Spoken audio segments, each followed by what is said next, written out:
Hello everyone, welcome back to the channel future and freedom. मैं सिमरन और ये है हमारा मोशन का लेक्चर नंबर 4। एक्चुअली ये लेक्चर नंबर 4 के साथ साथ हमारा फाइनल लेक्चर भी। इसके बाद हमारा जो चैप्टर है motion that will be finished. उससे पहले वाले लेक्चर में मैं आपको रिमाइंड करा दूं हमने क्या किया था। हमने किया था ग्राफिकल रिप्रेजेंटेशन ऑफ मोशन। जितने भी हमारे एक्सीलरेशन है, वेलोसिटी है, इन सब के ग्राफिकल रिप्रेजेंटेशन को रीड आउट किया था, गो थ्रू किया था। अपार्ट फ्रॉम दिस हमने एक्सीलरेशन और रिटार्डेशन भी इसके पहले वाले लेक्चर में कवर कर लिया था।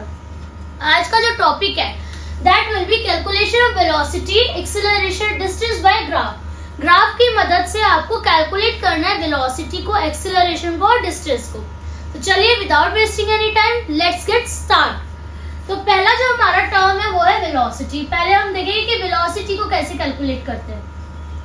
अगर मैं बात करूं तो हमने ग्राफ को पहले भी रीड किया हुआ है, हमने प्रीवियस क्लासेस में ग्राफ की रीडिंग पढ़ी है। तो अगर मैं आपको वेलोसिटी टाइम का ग्राफ दे दूं और मैं बोलूं कि इस पॉइंट पे मुझे बताओ कि मेरी वेलोसिटी कितनी होगी, तो यू कैन इजीली फाइंड जो हमारी वैल्यू होगी that will be the velocity. Easy हो जाएगा। बट अगर मैं आपको वेलोसिटी पे वेलोसिटी टाइम का ग्राफ ना दे करके मैं आपको देती हूँ डिस्प्लेसमेंट टाइम का graph and this is my graph, तो आपको बताना है कि इसमें वेलोसिटी क्या होगी। तो चलिए ये देखिए, वेलोसिटी जब भी हम ग्राफ से निकालते हैं तो उसका सिंपल सा फॉर्मूला होता है velocity is equals to slope of the graph. Slope of the graph, velocity by graph. Graph की मदद से निकाल रहे हैं तो स्लोप जो होगा ग्राफ का वही हमारी वेलोसिटी होगी। स्लोप क्या है? स्लोप आप लोग आगे फर्दर पढ़ेंगे डीप डिटेल में। यहाँ पे स्लोप समझ लीजिए। स्लोप क्या होता है? Height of the graph divided by the base of the graph. ठीक है, तो हाइट ऑफ ग्राफ अपॉन में बेस ऑफ द ग्राफ। जो हमारा ग्राफ गिवन है उसकी हाइट कितनी है और उसका बेस कितना है, that will be the velocity. तो चलिए इसकी हाइट और बेस कैसे मेजर करेंगे ये समझ लेते हैं। फॉर एग्जाम्पल ये इस तरीके से and let's say this is constructed part है। जितना भी मैं रेड पेन से यूज कर रही हूँ that is a constructed part. और मैं इसे लेबलिंग कर देती हूँ A B C and here is a D. देखिए मेरा ग्राफ जो है वो क्या कह रहा है कि मेरा ऑब्जेक्ट ए पॉइंट से मूव होना स्टार्ट करा है।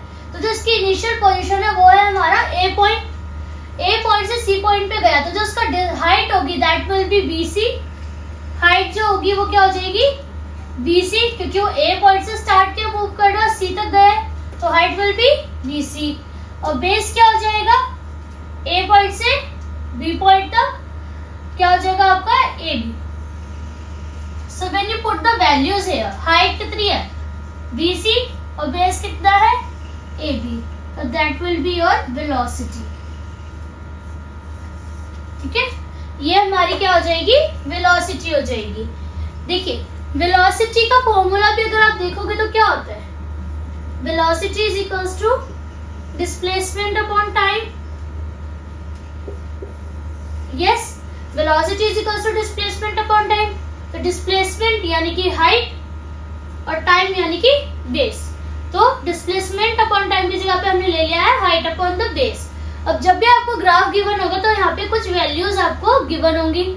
आप इजीली यहाँ से यहाँ तक की वैल्यूज को कैलकुलेट करेंगे। यहाँ से यहाँ तक जो है वैल्यूज उसको देखेंगे।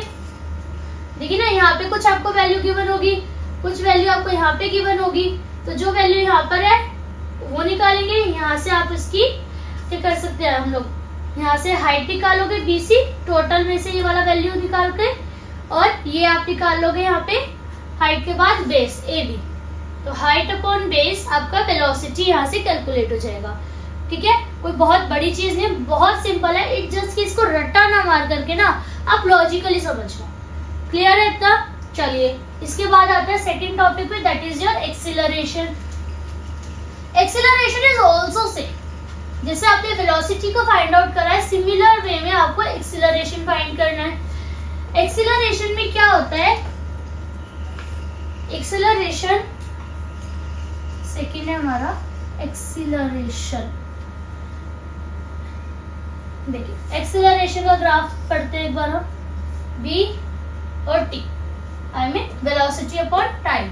ठीक है, अब मेरा ग्राफ सिमिलर यहाँ से मूव होना स्टार्ट करा, तो इसका भी सेम है, slope of the graph, slope of graph, slope क्या है ma'am, height upon base, height of graph upon base of the graph.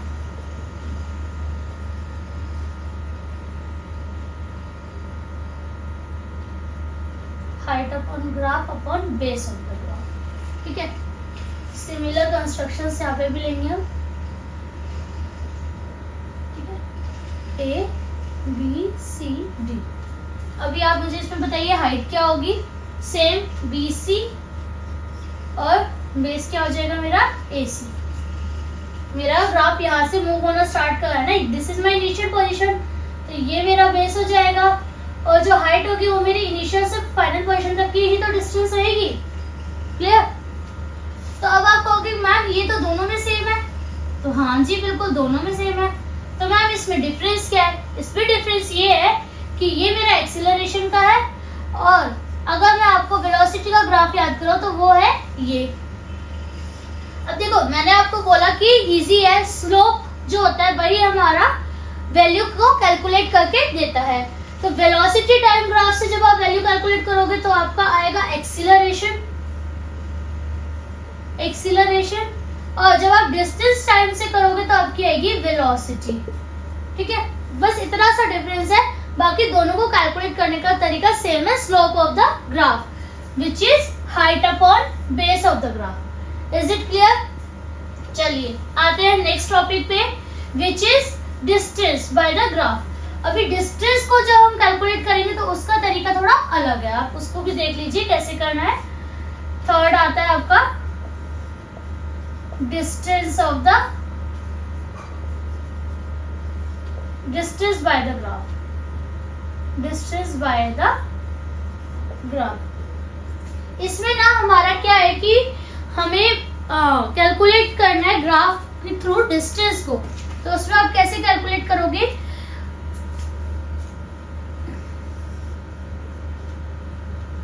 ये आपका ग्राफ है, सेम ही जाएगा, कुछ वेलोसिटी इनिशियल भी होगी, एक फाइनल वेलोसिटी थी। इसमें भी हम क्या करेंगे, कंस्ट्रक्शंस लेंगे। ठीक है, ये मेरा एक पॉइंट आया,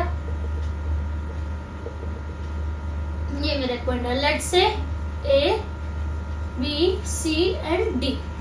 अब डिस्टेंस बाय द ग्राफ क्या कहता है? डिस्टेंस बाय ग्राफ में आप अगर देखो वेलोसिटी टाइम का स्लोप निकालोगे तो आपका एक्सीलरेशन आ जाएगा। तो डिस्टेंस बाय ग्राफ में हम निकालते हैं एरिया अंडर द ग्राफ। जब भी आपको डिस्टेंस या डिस्प्लेसमेंट निकालने को बोलेगा तो आप निकालोगे area under the graph. Area under the graph कैसे? देखिए ये ग्राफ है, इसके अंदर जितना भी एरिया आ रहा है, इसके अंदर जितना भी एरिया आ रहा है ये सारा ये निकालना है आपको। तो अगर आप देखेंगे ना ध्यान से तो area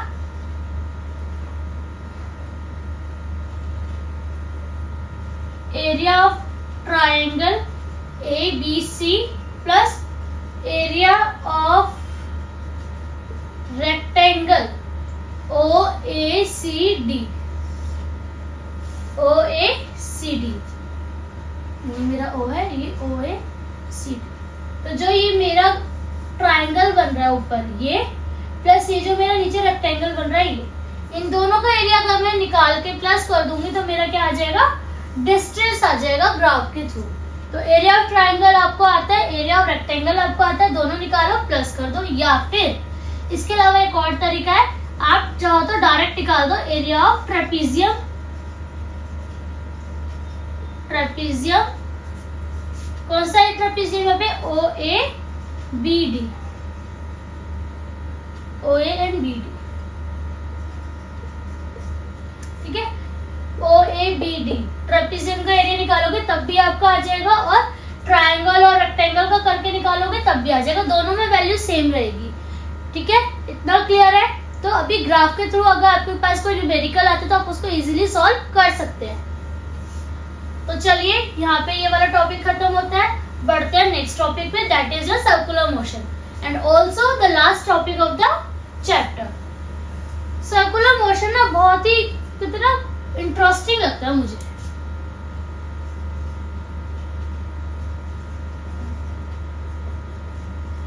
circular motion.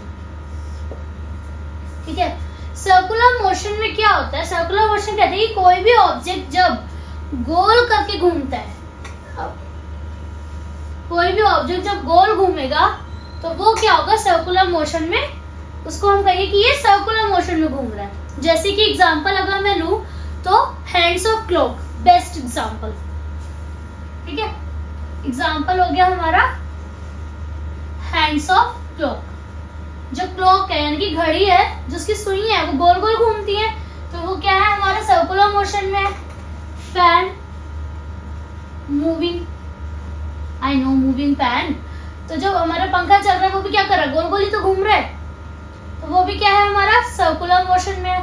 Circular motion में क्या होता है कि ये देखो, अपने ही एक पॉइंट से लेकर, एक सेंटर पोजीशन से लेकर जो मोशन है वो सर्कुलर होगा।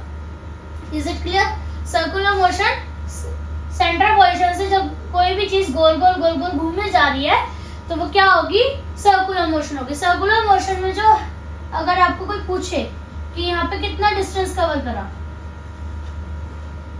डिस्टेंस, या फिर आप इसको डिस्प्लेसमेंट में भी मेजर कर सकते हैं। अभी बताऊंगी कि डिस्प्लेसमेंट, एक्चुअली सर्कुलर मोशन में बता देती हूँ कि वेक्टर क्वांटिटी है, क्योंकि यहाँ पे जो है circular motion is a vector quantity, because यहाँ पे आपका डायरेक्शन का भी रोल होता है।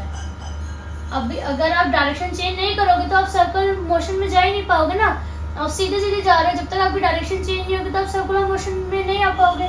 तो इसको हम डिस्टेंस हटा देती हूँ, मैं डिस्प्लेसमेंट पे आ जाते हैं।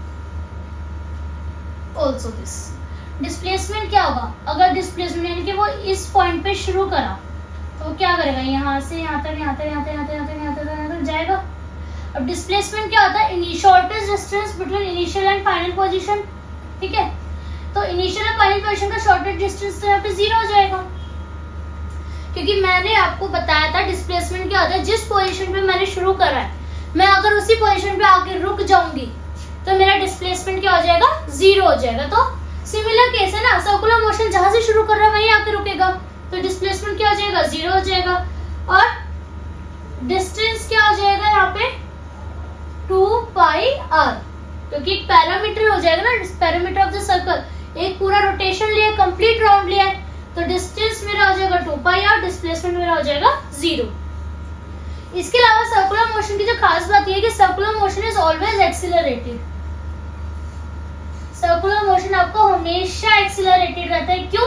क्योंकि देखो यहाँ पे आप स्पीड और वेलोसिटी की अगर मैं बात करूं, स्पीड अगर मैं कह रही हूँ कि 2 मीटर पर सेकंड से चल रहा है और वेलोसिटी भी मैं कह रही हूँ 2 मीटर पर सेकंड से चल रहा है, ठीक है, तो दोनों का मैग्नीट्यूड तो सेम है, बट वेलोसिटी में हमें क्या चाहिए होती है, डायरेक्शन। क्यों? क्योंकि वेलोसिटी क्या है, वेक्टर क्वांटिटी, और डायरेक्शन तो यहाँ पे क्या है, हर पॉइंट पे चेंज हो रही है, पहले यहाँ थी, यहाँ थी, यहाँ थी, हर पॉइंट पे वो डायरेक्शन को चेंज करता रहेगा, तभी तो सर्कुलर मोशन में पॉसिबिलिटी है कि वो घूम पाएगा। तो स्पीड और वेलोसिटी यहाँ पे, यही मैं आपको समझाना चाह रही हूँ कि जस्ट बिकॉज यहाँ पे डायरेक्शन चेंज होती रहती है तो ये सर्कुलर मोशन ऑलवेज एक्सीलरेटेड होता है। ठीक है, और यूनिफॉर्म मोशन में आपने पढ़ा होगा, यूनिफॉर्म मोशन में हमने पढ़ा था कि जो एक्सीलरेशन है ना वो हमेशा 0 होता है। यूनिफॉर्म मोशन में एक्सीलरेशन हमेशा 0 होता है। क्यों? क्योंकि जो वेलोसिटी है उसका चेंज जो है कांस्टेंट रहता है, हर बार 2 2 2 2 2 4 4 5 5 6 6 जो भी है वो कांस्टेंट है, चेंज इन द वेलोसिटी हमेशा कांस्टेंट रहती है। तो इसकी वजह से इनिशियल और फाइनल वेलोसिटी सेम होने की वजह से एक्सीलरेशन जो है 0 होता है यूनिफॉर्म मोशन में। बट अगर मैं बात करूं सर्कुलर मोशन की, if I talk about the circular motion, तो यहाँ पे यूनिफॉर्म सर्कुलर मोशन में acceleration never be 0। Circular motion में एक्सीलरेशन कभी 0 नहीं हो सकता, बिकॉज उसकी वेलोसिटी जो है वो 0 हो ही नहीं सकती। अगर वो कांस्टेंट स्पीड से मूव कर भी रहा है तो वो अपनी डायरेक्शन तो हर बार चेंज करेगा ना, just because it is constantly changing its direction, इसकी एक्सीलरेशन 0 नहीं हो सकती। क्लियर है? तो यहाँ पे हमारा चैप्टर समाप्त होता है। क्लियर? अभी हमने पढ़ लिया आपका calculation bye the graph, acceleration, velocity and distance. इसके बाद ये सर्कुलर मोशन आपको क्लियर हो गया। सर्कुलर मोशन में डिस्प्लेसमेंट 0 होती है, क्योंकि जहाँ से शुरू होता है वहीं खत्म कर देता है। डिस्टेंस हमारा 2πr होता है, क्योंकि एक कंप्लीट राउंड लेता है। सर्कुलर मोशन में एक्सेलरेशन 0 नहीं हो सकता, because at every point circular motion में ऑब्जेक्ट को अपनी डायरेक्शन जो है वो चेंज करनी पड़ती है, और इसीलिए वो हमेशा एक्सेलरेटेड रहता है। Is it clear? चलिए, this is the last topic, ये हमारा लास्ट टॉपिक था। तो अब मिलते हैं अगली वीडियो में अगले चैप्टर्स के साथ। Till then just like, share and subscribe the channel and do comment also कि आपको कौन सा पार्ट जो है अच्छे से समझ आया, या फिर कोई पार्ट ऐसा है जहाँ पे आपको थोड़ा सा कंफ्यूजन है या डाउट है, तो आप उसको कमेंट सेक्शन में जरूर बताइए, सो दैट मैं उसको भी इजीली आपको अच्छे से दोबारा से क्लियर कर सकूं। ठीक है, till then keep learning and bye bye.